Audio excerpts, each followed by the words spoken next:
அண்ணாமலை ஆணித்தரமாக சிவகங்கை மாவட்டம் திருப்புவனம் காவல் நிலையத்தில் வைத்து இளைஞர் அஜித்குமார் அடித்து கொலை செய்யப்பட்டது தொடர்பான காணொளி வெளியாகியுள்ளது.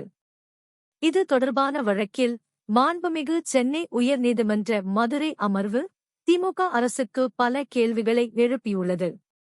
குறிப்பாக மாவட்ட காவல்துறை கண்காணிப்பாளர் திரு ஆசிஷ் ராவத் அவர்களே அவசரமாக காத்திருப்போர் பட்டியலுக்கு மாற்றியது குறித்து கடுமையான கேள்வி எழுப்பியுள்ளது மாண்புமிகு நீதிமன்றம்.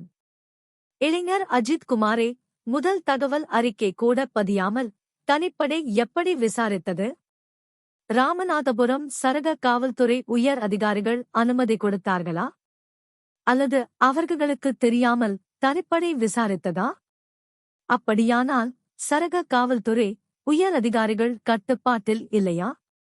ஊராட்சித் தலைவரின் கணவரான திமுகவைச் சேர்ந்த செங்கைமாறன், திமுகவைச் சேர்ந்த மகேந்திரன், திருப்புவனம் திமுக நகரச் செயலாளர் காளீஸ்வரன் ஆகியோருடன் மானாமதுரை டிஎஸ்பியும் சேர்ந்து உயிரிழந்த அஜித்குமார் குடும்பத்தினருடன் பேரம் பேச முற்பட்டது காவல்துறை உயர் அதிகாரிகள் அனுமதி இல்லாமலா?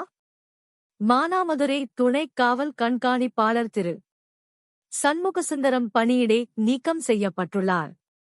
ஆனால் மாவட்ட கண்காணிப்பாளர் திரு ஆசிஷ் ராவத் மற்றும் ராமநாதபுரம் சரக காவல்துறை டிஐஜி திரு மூர்த்தி ஆகியோர் மீது எந்த நடவடிக்கையும் எடுக்கப்படவில்லை. ஏன்?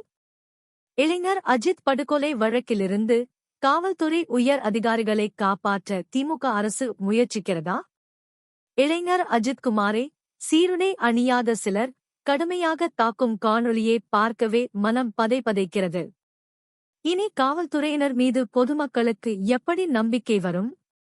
இந்த வழக்கு தொடர்பாக ராமநாதபுரம் சரக காவல்துறை துணைத் தலைவர் திரு மூர்த்தி, சிவகங்கை மாவட்ட காவல்துறை கண்காணிப்பாளர் திரு ஆசிஷ் ராவத் உள்ளிட்ட காவல்துறை உயர் அதிகாரிகளும் விசாரணைக்கு உள்ளாக்கப்பட வேண்டும்.